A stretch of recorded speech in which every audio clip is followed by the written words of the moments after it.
आज का ये वीडियो काफ़ी अलग होने वाला है। ऐसा वीडियो आपको पूरे YouTube में कहीं नहीं मिलेगा। अगर आपने ये वीडियो पूरा देख लिया तो आप डिसिप्लिन फॉलो करने के लिए मजबूर हो जाएंगे। ये कहानी है एक लड़के की। एक लड़का था, उस लड़के की माँ उसे हर छोटी बात पर टोका करती थी, ताने दिया करती थी, जिससे वो लड़का बहुत ज़्यादा फ्रस्ट्रेट रहता था। जैसे कि अगर वो लड़का कमरे से बाहर निकल रहा है और कमरे का फैन शुरू है तो उसकी माँ उसे कहती थी कि जब तुम कमरे से बाहर निकलो तो फैन को ऑफ करना चाहिए। वो लड़का रात में टीवी देखते देखते ही सो जाया करता था बिना टीवी को ऑफ किए। तो उसकी माँ उसे फिर से कहती थी, तुम्हें जब नींद आए तो टीवी को बंद कर दिया करा करो। जब वो अपने दांत ब्रश करता तो उसे बार बार कहती कि पानी जो है कम वेस्ट करो। और इसी तरह और भी बहुत सारी छोटी छोटी चीज़ें, जैसे कि पैर साफ करने का मैट जो है उसको सही रखो, अपनी चप्पल सही रखो, अपने जूते सही रखो, और भी बहुत सारी छोटी छोटी चीज़ों के लिए वो उसे टोका करती थी और बार बार सेम चीज़ रिपीट किया करती थी, जिससे वो लड़का बहुत ज़्यादा फ्रस्ट्रेट हो चुका था। वो लड़का तभी ये डिसाइड कर लेता है कि जब मैं थोड़ा बड़ा हो जाऊंगा तो एक अच्छी सी कंपनी में जॉब लेने के बाद बाहर ही सेट हो जाऊंगा, अपनी माँ की इन तानों से दूर, और अपनी शांति भरी जिंदगी जीऊंगा, सब कुछ अपने हिसाब से करूंगा। अब टाइम गुजरता है और उस लड़के की ज़िंदगी में एक बहुत बड़ी अपॉर्चुनिटी आती है। एक बहुत बड़ी कंपनी से उसे इंटरव्यू के लिए कॉल आता है। अगर इस कंपनी में उसे जॉब मिल गई तो उसे आउट ऑफ कंट्री जॉब करने का मौका मिलेगा, और यही तो उस लड़के को चाहिए था। जब वो ये सुनता है तो बहुत ज़्यादा खुश हो जाता है। जब वो इंटरव्यू के लिए रेडी होता है तो वो यही सोचता है कि अब जैसे ही मुझे जॉब मिलेंगी, अपनी माँ के इन तानों से दूर चला जाऊंगा और सुकून की ज़िंदगी गुजारूंगा। जब वो घर से निकलने वाला होता है तो उसकी माँ उससे कहती है कि बेटा, पूरे कॉन्फिडेंस के साथ उनके सवालों का जवाब देना, और अगर कोई क्वेश्चन तुम्हें ना आए तो उन्हें मुस्कुराते हुए ना कह देना। जब लड़का उस बिल्डिंग के पास पहुंचता है जहां इंटरव्यू शुरू थे, तो उस बिल्डिंग के एंट्रेंस पर एक छोटा सा गार्डन था।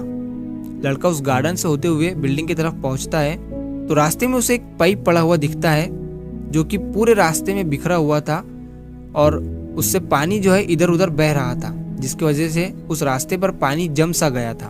तो जितने भी इंटरव्यू के लिए जाने वाले लोग थे, उन सभी को जाने में दिक्कत हो रही थी और उन सभी के कपड़े खराब हो रहे थे।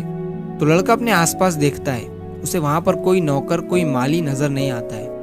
तो वो फिर खुद ही अपने हाथ से उस पाइप को उठाकर फूलों के गमलों में लगाता है, और जो बिखरा हुआ पाइप पड़ा हुआ था बाकी का, उसे साइड में कर देता है। जो जमा हुआ पानी था वो उसे भी वहां से निकालने के लिए एक नाली बनाता है।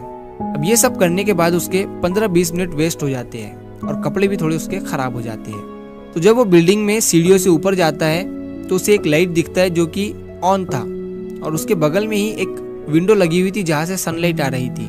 तो वो उस लाइट को भी बंद कर देता है। फिर जब वो इंटरव्यू रूम के पास पहुंचता है तो वहां पर जो पैर साफ करने का मैट था वो भी उल्टा पड़ा हुआ था।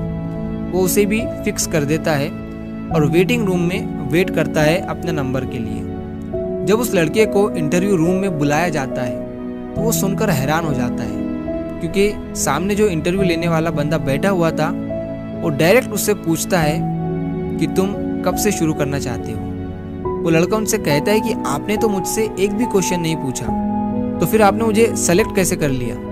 तो वो इंटरव्यूअर उससे कहता है कि तुम जब से यहाँ पर आए हो मैं सीसीटीवी में तुम्हें ही देख रहा हूँ। यहाँ से बहुत सारे लोग इंटरव्यू देने के लिए आए और गए, लेकिन किसी ने भी उन चीज़ों को फिक्स नहीं किया।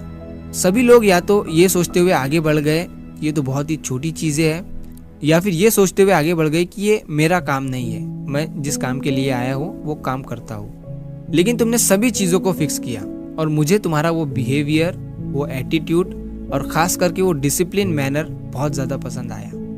लड़का ये सुनकर बहुत ज़्यादा खुश हो गया और उसने तभी अपनी माँ को याद किया, क्योंकि जिन छोटे छोटे तानों से वो फ्रस्ट्रेट हुआ करता था, उन्हीं की वजह से आज उसे एक बहुत बड़ी कंपनी में जॉब मिल गई थी। इसलिए जो डिसिप्लिन आज हमें भारी लगता है वही कल हमारे फ्यूचर के दरवाजे खोलता है। दोस्तों, इस कहानी से हमें ये सीख मिलती है कि जिंदगी में सभी लोग सक्सेस चाहते हैं, लेकिन बहुत कम लोग डिसिप्लिन्ड होते हैं। लोग टैलेंट के भरोसे जीते हैं, लक के भरोसे सपने देखते हैं, पर असल में दुनिया उन्हीं लोगों के सामने झुक जाती है जो डिसिप्लिन को अपनी आदत बना लेते हैं। डिसिप्लिन का मतलब सिर्फ टाइम पे उठना या काम करना नहीं होता है। डिसिप्लिन एक सोच है, एक जीने का तरीका है। ये सिखाता है कि छोटी छोटी बातें भी बड़ी बन जाती है जब उन्हें रोज ईमानदारी से किया जाता है। अक्सर लोग कहते हैं, अरे ये तो बहुत ही छोटी बात है, इसमें क्या रखा है। लेकिन समझदार लोग जानते हैं जो अपनी जिंदगी में छोटी बातों का ख्याल रखते हैं वो बड़े मौकों के लिए कभी फेल नहीं होते। डिसिप्लिन तुम्हें कंट्रोल देता है, वो कंट्रोल जो तुम्हें हर सिचुएशन में शांत रखता है। वो तुम्हें कंसिस्टेंसी देता है जो हर दिन तुम्हें अपने गोल्स के एक कदम और करीब ले जाता है। देखो, टैलेंट तुम्हें शुरू करने का चांस देता है, लेकिन डिसिप्लिन ही तुम्हें अंत तक पहुंचाता है, क्योंकि बिना डिसिप्लिन के कोई सपना पूरा नहीं होता और बिना सेल्फ कंट्रोल के कोई सक्सेस टिकती नहीं। याद रखो, डिसिप्लिन वो ब्रिज है जो सपनों को हकीकत से जोड़ता है।